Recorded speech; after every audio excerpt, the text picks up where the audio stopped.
Defender is something special. It's this unbelievable capability, it's this engineering excellence. It's an icon all around the world.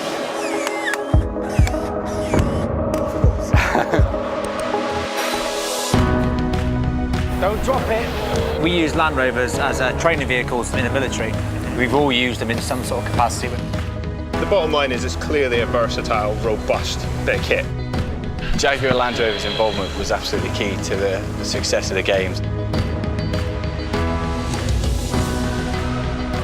So I learned to drive in a Land Rover when I was a little kid. I just used to be able to sort of almost half sit on the seat, and I could just reach the pedals and sort of half stand up and look out.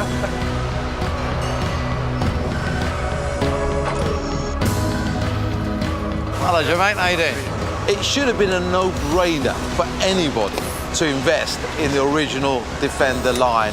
It's going to go anywhere, whether it's a desert, whether it's a swamp, whether it's a mountainous road. So for me, I definitely would have said I'm in. I mean, basically, this is just one big Meccano kit, isn't it?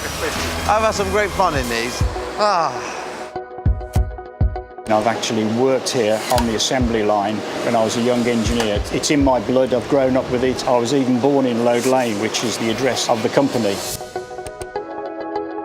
I drove one of the very first Defenders on this attempt to be the first people to drive from the English Channel to Singapore. You know, I spent some of the happiest days of my life in the Defender. When I'm buried, I don't want a hearse. I want to go in the back of a Land Rover. You know, when you work for the Red Cross, you get the sense that you're the only ones who can travel that path. You are reaching the most vulnerable, the most remote communities. The amazing thing about the Defender, it's not about the vehicle really, it's about the people we can help as a result of actually being able to access those places.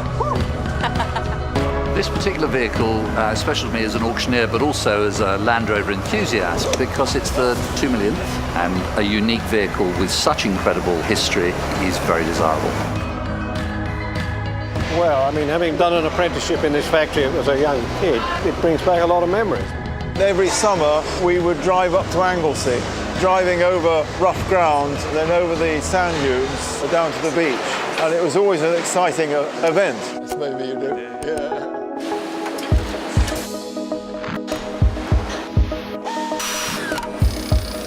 $2 millionth Defender, an incredible vehicle that saved my backside more times than I can ever say.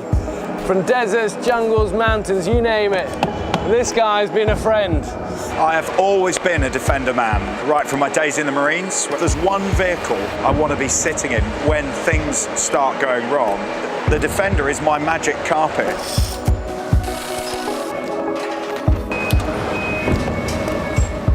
Well, I was born and grew up in the Lake District, and the Defender was just the vehicle of choice for farmers, for the mountain rescue teams, for climbers. You know, I knew all about this vehicle long before I even thought about joining the motor industry. My mum and dad drove a Land Rover when they made the film Born Free in the 1960s.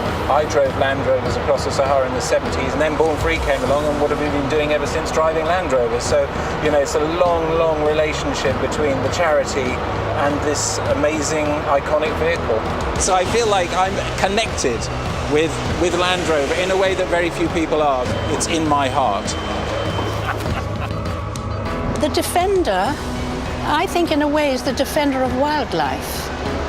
When my husband Bill and I were making the film Born Free with the lions, we used to pop them in the back of the Land Rover, drive out on the plains, and then sometimes, of course, they rode on top of the Land Rover, which they absolutely adored. The whole Land Rover Defender story has been part of our family too. The memories are very strong. You know, I think you develop bonds with things that you depend on. Back home, we own an old 1974 Defender, and I'll load up the back with a picnic and the family, and we'll go off. So for me, it's as much about that as it is, you know, the world's extremes. How you doing, Monty? Here we go. There we go. Guns job. I've got the guns. I love it.